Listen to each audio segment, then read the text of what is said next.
Selamat sizler.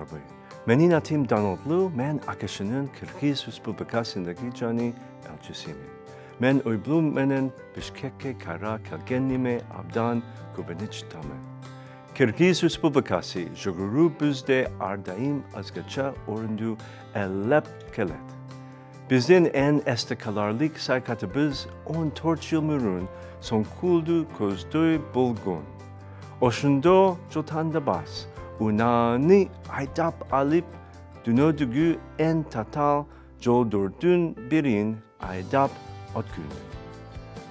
Golga gelgende, koptakon Kırgız'da, ublaruleru menin jigulilerin aydap kelgenine abdan tan kaldi.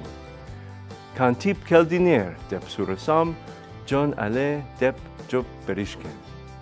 Jugulisi zaman joldo, tıgılıp kalganda, alar unalarından çıkıp, bari birikip joldun zaman cerlerinden kuturup, otkurup. Unasında jugu kopolso başka jollo çölardi kütüp, alar menin birge unasin okurup kayot eken.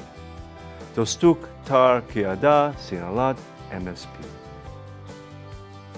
Kırgızdin kolunan bari kel erine oşundo kuzum cetti.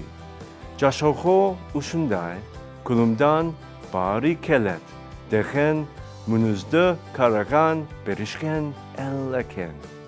Tünödügü en koz toluru ataktu koçman oyundari menen belgilu bolgun aykel manastin cerine kaytip kelu menjana uyblum uçun çon sevmek.